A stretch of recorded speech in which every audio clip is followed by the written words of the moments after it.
मेरी तुलना ये लोग सांप से कर रहे हैं। हिम्मत करो मोदी जी, मेरे भाई से सीखो। मेरा भाई कहता है गाली क्या, मैं गोली खाऊंगा इस देश के लिए।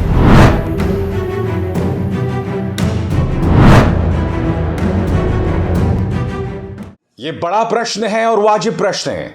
एक देश का प्रधानमंत्री कब तक विक्टिम कार्ड खेलता रहेगा? आज प्रियंका गांधी वाड्रा ने प्रधानमंत्री नरेंद्र मोदी को कटघरे में रखते हुए कहा कि आप देश के प्रधानमंत्री हैं, विक्टिम कार्ड खेलना बंद कीजिए। बकौल प्रियंका गांधी, सीखिए मेरे भाई से, क्योंकि जो गालियां गांधी परिवार को पड़ती हैं, अगर उन गालियों का संकलन किया जाए तो किताबें छप जाएंगी। किस तरह से प्रियंका गांधी वाड्रा ने प्रधानमंत्री नरेंद्र मोदी को कटघरे में रखा, दोस्तों मैं चाहूंगा आप उसे सुने। मैंने पहला ऐसा प्रधानमंत्री देखा है बहनों और भाइयों, पहला देखा है ना, जो आपके सामने आकर रोता है कि मुझे गाली लग रही है, मुझे गाली दे रहे हैं। आपके दुख सुनने के बजाय अपना दुखड़ा आपको सुनाते हैं। और किसी ने उनके ऑफिस में बैठकर एक लिस्ट बनाई है। अरे आपके दुखों की लिस्ट नहीं है वो आपकी समस्याओं की लिस्ट नहीं है। वो ये लिस्ट नहीं है कि किसानों की क्या समस्या है, हमें क्या करना। वो ये लिस्ट है कि मोदी जी को कितनी बार किसने गाली दी है। कम से कम एक पन्ने पे फिट तो आ रही है। अगर मेरे परिवार को जो गालियां दी हैं इन लोगों ने, हम लिस्ट बनाना शुरू करें तो हम किताब पे किताब छपवा लेंगे। हिम्मत करो मोदी जी, मेरे भाई से सीखो। मेरा भाई कहता है गाली क्या, मैं गोली खाऊंगा इस देश के लिए। मेरा भाई कहता है सच्चाई के लिए मैं खड़ा रहूंगा। तुम गाली दो, गोली दो, छुरा मारो, कुछ भी कर लो, घबराओ मत मोदी जी, घबराओ मत। ये सार्वजनिक जीवन है, मोदी ये सब सहना पड़ता है, हिम्मत रखनी पड़ती है, आगे बढ़ना पड़ता है। और इसकी वजह है दोस्तों, जैसा कि आप स्क्रीन पर देख सकते हैं, भारतीय जनता पार्टी के प्रचार तंत्र का मुखिया अमित मालवीय ने अब से 2 दिन पहले यह ट्वीट किया था कि 91 बार 91 टाइम्स किस तरह से प्रधानमंत्री नरेंद्र मोदी को गालियां पड़ी हैं। आज मैं देश की जनता के सामने कुछ जो है शब्द या कुछ फ्रेजेस याद दिलाना चाहूंगा। जर्सी काऊ, कांग्रेस की विधवा, 50 करोड़ की गर्लफ्रेंड, दे दे ओ दे दे। यह तमाम शब्दावली माननीय प्रधानमंत्री नरेंद्र मोदी ने इस्तेमाल किया है। यह तमाम शब्दावली किसके लिए इस्तेमाल की गई हैं? सोनिया गांधी के लिए, ममता बनर्जी के लिए, और हां, कौन भूल सकता है जब रेणुका चौधरी सदन के अंदर जोरों से हंस रही थी, तब प्रधानमंत्री ने बगैर उनका नाम लिए उनकी तुलना रामायण के एक पात्र से कर डाली थी। और आप भी जानते हैं दोस्तों कि पूरी रामायण में जोर से हंसने वाली महिला कौन है? अध्यक्ष जी, सभापति जी, सभापति जी, रेणुका जी को आप कुछ मत कहिए। सभापति जी, not to report such a loose talk and unruly behavior, please. सभापति जी, मेरी आपको प्रार्थना है, रेणुका जी को कुछ मत कीजिए।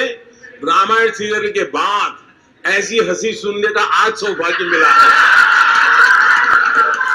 प्रधानमंत्री ने तो ये तमाम चीजें कही हैं महिलाओं के बारे में, तो ऐसे में क्या प्रधानमंत्री नरेंद्र मोदी को यह शोभा देता है कि वो बार बार विक्टिम कार्ड खेलें?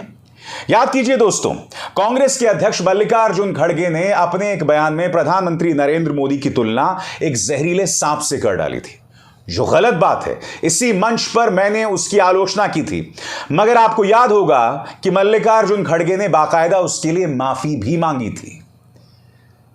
मगर फिर बासना गौड़ा यत्नल नाम के एक भाजपा विधायक ने सोनिया गांधी को विषकन्या कहा था, चाइनीज और पाकिस्तानी एजेंट कहा था। अब तक उसके लिए किसी ने माफी नहीं मांगी है दोस्तों। बाकायदा कांग्रेस ने उसे मुद्दा बनाया था, मगर अब तक माफी नहीं मांगी गई है। मगर प्रधानमंत्री नरेंद्र मोदी अब भी उस विक्टिम कार्ड को खेल रहे हैं। उन्होंने रविवार को एक रैली में कहा कि मुझे एक जहरीला सांप कहा जाता है। बकौल प्रधानमंत्री, कर्नाटक के चुनाव में कांग्रेस का सबसे बड़ा मुद्दा सांप है। मेरी तुलना ये लोग सांप से कर रहे हैं, लेकिन सांप भगवान शंकर के गले की शोभा है और मेरे लिए देश की जनता ईश्वर का रूप है, शिव का ही स्वरूप है। इसीलिए ईश्वर रूपी जनता के गले का सांप होना भी मुझे स्वीकार है। सबसे पहली बात, भगवान शंकर के गले में कोई सांप नहीं था, आम सांप नहीं था, नाग देवता थे। फर्क है। सुनिए प्रधानमंत्री ने क्या कहा था आपके स्क्रीन पर। मेरी तुलना ये लोग सांप से कर रहे हैं और जनता से वोट मांग रहे हैं, लेकिन भाइयों बहनों, सांप तो भगवान शंकर के गले की शोभा है। देखिए, इसमें दो राय नहीं है कि प्रधानमंत्री नरेंद्र मोदी से ज्यादा शातिर राजनेता आज भारतीय राजनीति में नहीं है। अपने इस बयान के जरिए नंबर 1 उन्होंने विक्टिम कार्ड खेला, नंबर 2 उन्होंने धर्म को भी उसके जरिए साध लिया। कैसे? उन्होंने सांप का जिक्र किया और उसे जोड़ दिया भगवान शिव के साथ। तो इसीलिए मैं कहता हूं दोस्तों कि जिस तरह की राजनीति प्रधानमंत्री नरेंद्र मोदी करते हैं ना, इसकी कल्पना कांग्रेस का कोई नेता कर भी नहीं सकता। मगर मैं आपको याद दिलाना चाहूंगा कि प्रियंका गांधी वाड्रा ने उनके इस विक्टिम कार्ड खेलने पर क्या कहा है, आपकी स्क्रीन पर एक बार फिर। मैंने पहला ऐसा प्रधानमंत्री देखा है जिनको आपके दुख से कोई मतलब नहीं है, आपके सामने आकर अपना रोना रोते हैं। उनके दफ्तर में एक लिस्ट बनाई गई है, नहीं आपकी समस्याओं की नहीं बल्कि तथाकथित गालियों की एक लिस्ट बनाई गई है। अरे उनकी लिस्ट तो एक पन्ने में फिट आ गई। अगर मेरे परिवार को इन लोगों ने क्या क्या अपशब्द कहे हैं बताने पर आ जाऊं तो किताबों पर किताबें छपवानी पड़ जाएंगी। हिम्मत कीजिए मोदी जी, मेरे भाई से सीखिए। मेरा भाई कहता है गाली ही नहीं, मैं देश के लिए गोली खाने को तैयार हूं। सार्वजनिक जीवन में बातें सुननी पड़ती हैं, आगे बढ़ना पड़ता है मोदी जी। दोस्तों, हकीकत क्या है कि प्रधानमंत्री नरेंद्र मोदी न सिर्फ विक्टिम कार्ड खेलते हैं, मगर कभी कभार वो और उनका प्रचार तंत्र उन पर किए गए हमले को गलत ढंग से देश के सामने पेश करते हैं। याद कीजिएगा, मणिशंकर अय्यर और गुजरात के चुनावों के दौरान, इस बार के नहीं पिछले चुनावों के दौरान, मणिशंकर अय्यर ने नीच शब्द का इस्तेमाल किया था। मगर प्रधानमंत्री नरेंद्र मोदी और उनके पूरे प्रचार तंत्र ने यह कह दिया और यह फैला दिया कि कांग्रेस नेता मणिशंकर अय्यर ने प्रधानमंत्री नरेंद्र मोदी की जाति के बारे में नीच शब्द का इस्तेमाल किया। इस तरह से एक खेल खेला जाता है दोस्तों, इस तरह से माइंड गेम्स खेले जाते हैं और जनता इस बहकावे में आ भी जाती है। मसलन बार बार भारतीय जनता पार्टी के नेता यह धमकी दे रहे हैं कि अगर कांग्रेस सत्ता में आ गई तो दंगे शुरू हो जाएंगे। मैं भारतीय जनता पार्टी के नेताओं से पूछना चाहता हूं कि आप ऐसा क्या जानते हैं कि अगर 13 मई को भारतीय जनता पार्टी गई तो राज्य में दंगे शुरू हो जाएंगे? आप इस तरह की भविष्यवाणियां क्यों कर रहे हैं? जो दंगे करते हैं, क्या उन पर किसी तरह का कोई नियंत्रण है आपका? यह बयान आप बार बार क्यों कह रहे हैं? क्यों कर्नाटक की जनता को धमका रहे हैं? आपके स्क्रीन पर यह है जेपी नड्डा का बयान दोस्तों। यहां पर उन्होंने वही बात कही है जो कुछ दिनों पहले अमित शाह ने कही थी। यहां पर यह कह रहे हैं कि कांग्रेस दंगे करवाती है। आप और हम सब जानते हैं दोस्तों, किसी कर्नाटक के अंदर बेवजह हिजाब मुद्दे को किसने बढ़ावा दिया था? क्या किरदार निभाया था तेजस्वी सूर्या जैसे सांसदों ने? कर्नाटक जो कि इस देश का आईटी सेक्टर का केंद्र है, किस तरह से वहां हालात अराजक करा दिए गए थे। और यह सब हो रहा था उत्तर प्रदेश के चुनावों के दौरान। मकसद साफ था दोस्तों कि कर्नाटक में जो हो उसका फायदा उत्तर प्रदेश के चुनावों में भी हो, क्योंकि आपको याद होगा कर्नाटक में जब हिजाब मुद्दा जन्म ले रहा था, ज्वलंत हो रहा था, तब इसकी प्राइम टाइम में जोरों से डिबेट हो रही थी दोस्तों, डिबेट हो रही थी। और जाहिर सी बात है इसका मकसद उत्तर प्रदेश के चुनाव था। मगर इस बार कहीं ना कहीं भारतीय जनता पार्टी समझ गई है कि इन मुद्दों को उठाने से कुछ नहीं होगा। मगर अब एक नया शिगुफा छोड़ा जा रहा है कि कांग्रेस अगर सत्ता में आई तो दंगे शुरू हो जाएंगे। सुनिए अमित शाह ने क्या कहा था आपके स्क्रीन पर। अगर कांग्रेस गलती से भी आ गई, बहनें मेरी बात खास सुने, कांग्रेस घाटी में भी आ गई तो ऑल टाइम हाई करप्शन होगा, तुष्टीकरण होगा, ऑल टाइम हाई परिवारवाद होगा और कर्नाटक पूरा दंगे से ग्रस्त हो जाएगा। मैं आपसे एक सवाल पूछना चाहता हूं कि क्या देश के गृह मंत्री को यह शोभा देता है कि वो इस तरह के बयानात दें? आखिर क्या वजह है कि वो बार बार इस तरह के बयानात देते हैं? हिमाचल के चुनावों में भी हमने देखा, गुजरात के चुनावों में भी देखा, बार बार सांप्रदायिक तौर पर भड़काऊ बयान अमित शाह देते हैं। यही वजह है दोस्तों कि चुनाव आयोग के पास कांग्रेस पहुंची। उन्होंने बाकायदा अमित शाह और उत्तर प्रदेश के मुख्यमंत्री योगी आदित्यनाथ की शिकायत की कि ये लोग ऐसे बयानात दे रहे हैं जिससे हालात बिगड़ जाएंगे। और अब चुनावी समर में 10 दिन के लिए प्रधानमंत्री नरेंद्र मोदी जो हैं वो उतर गए। 7 मई तक वो वहां पर होने वाले हैं दोस्तों। ये भी अपने आप में बहुत अटपटी बात है ना कि देश के प्रधानमंत्री चुनावी प्रचार मंत्री बन के रह गए हैं।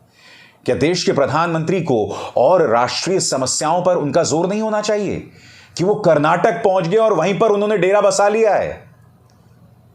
क्योंकि कहीं ना कहीं बीजेपी ये समझती है कि उनके पास जीत का एकमात्र रास्ता सिर्फ और सिर्फ प्रधानमंत्री नरेंद्र मोदी का करिश्मा है।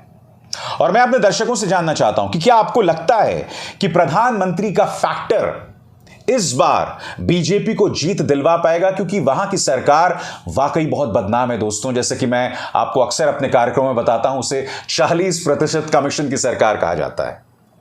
और अगर इस सब के बावजूद, इस भ्रष्टाचार के बावजूद अगर बीजेपी जीत जाती है तो उसके 2 कारण होंगे। पहला, उनका जो सांप्रदायिक कार्ड है वो काम आ गया, जिसकी तैयारी पिछले 2 सालों से चल रही थी। हिजाब विवाद, हिंदू मुस्लिम विवाद, मुसलमानों के बॉयकॉट से जुड़े मुद्दे, ये तमाम मुद्दे पिछले 2 सालों से ज्वलंत किए जा रहे थे। और अगर 13 मई को बीजेपी जीत जाती है तो इसका बहुत बड़ा, ये कहा जाए सबसे बड़ा कारण ये होगा। और दूसरा फैक्टर, प्रधानमंत्री नरेंद्र मोदी का अपना करिश्मा। क्योंकि हम सब जानते हैं कि बैंगलोर के अंदर, क्या ये कहा जाए कर्नाटक के अंदर, प्रधानमंत्री नरेंद्र मोदी का 2019 के लोकसभा चुनावों में किस कदर वर्चस्व था। लिहाजा प्रधानमंत्री के फैक्टर को नजरअंदाज नहीं किया जा सकता। मगर कांग्रेस के पास इस वक्त 3 तुरुप के पत्ते हैं। सबसे पहले तुरुप का पत्ता ये शख्स सिद्धरमैया, पूर्व मुख्यमंत्री सिद्धरमैया, जिनकी लोकप्रियता इस वक्त तमाम रिकॉर्ड्स तोड़ रही है। और इसके अलावा राहुल गांधी और खास तौर से प्रियंका गांधी वाड्रा को जिस तरह की प्रतिक्रिया इस वक्त कर्नाटक के चुनावी समर में मिल रही है, रोड शोज में देखिए दोस्तों किस तरह की तस्वीरें सामने उभर कर आ रही हैं। और ये जो है भारतीय जनता पार्टी को ये तस्वीरें देख के बुरे ख्वाब आ रहे हैं, नाइटमेयर्स आ रहे हैं। तो ये तमाम फैक्टर्स हैं जिसको लेकर कांग्रेस जो है वो बहुत उत्साहित दिखाई दे रही है। मगर बीजेपी की खास बात है कि जब तक 13 मई यानी कि काउंटिंग डे को आखिरी राउंड ना गुजर जाए, जीत का दावा नहीं किया जा सकता। क्योंकि वहां उस मौके पर कई खेला हो जाते हैं दोस्तों। और इसकी मिसाल आपको याद होगा बिहार के चुनावों में उभर कर आई थी। बहरहाल कर्नाटक के चुनाव बहुत दिलचस्प हैं, मगर यकीनन जिस तरह से प्रियंका गांधी वाड्रा ने आईना दिखाया है प्रधानमंत्री को, वो बहुत जरूरी भी था दोस्तों। क्योंकि इस देश के प्रधानमंत्री को शोभा नहीं देता कि वो बार बार इस तरह का विक्टिम कार्ड खेलें।